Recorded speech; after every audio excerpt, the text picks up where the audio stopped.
I will give you a little bit of a background on Petraeus, which really should be Betray Us. So Petraeus was the fourth director of the Central Intelligence Agency.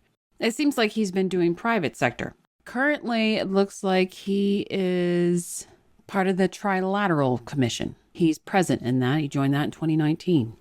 And of course, by the way, in response to this annexation, Russia got hit by 100,000 more individual, personal, and other sanctions. So as you see him, he is tight. The spine is tight. The hands and the arms are sticking close to the body. He's wanting to talk with his hands, but they're staying close.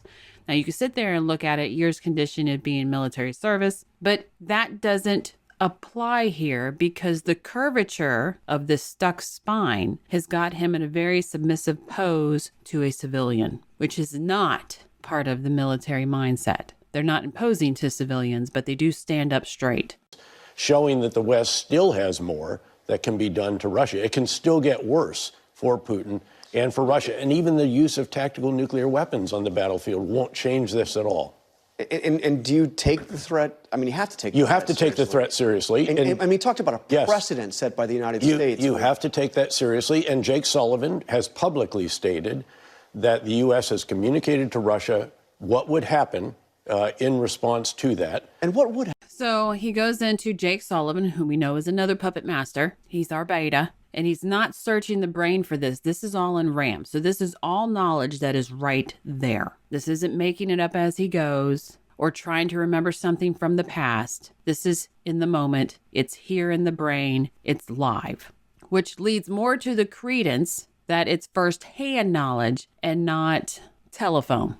Well, again, I have deliberately not talked to Jake about this. So here he goes where he wants to push it away. The hands are literally pushing away. His body is being jerked by the movement of the hands. He's got, I wouldn't call it a smile because it's not completely through the face. It's a stress in the eyes and the mouth, more like embarrassment. Yeah. I mean, just to give you a hypothetical. Yeah.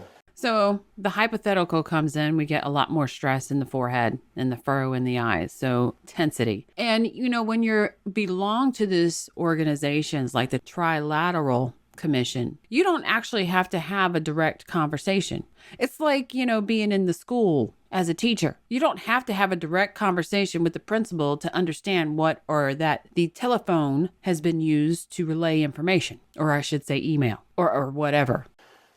We would respond by leading a NATO, a collective effort that would take out every Russian conventional force that we can see and identify on the battlefield in Ukraine and also in Crimea and every ship in the Black Sea Fleet. So it would bring America and NATO into the war. I mean, it would be an Article 5 situation, basically. Not an Article 5 because they're not part of. You know, he's not gating in that too. When I sit there and see that side view of him and he's got his hands there, they're just kind of like tiptoe touching, like he's dancing around the subject. Like I said, he likes to tell his enemies exactly what he's going to do. So he doesn't really gate it, but he does kind of filter it, which is why you see the hands doing what they're doing, because he doesn't want to sit there and say at 10 o'clock Monday morning, it's about to be lit. No, he's not that brazen. He just gives you a time frame. The other thing we're not seeing is much in search. So this plan is in the brain of what is going to happen. It's just pieces coming out. You see the touching in the hands and the stress in the forehead.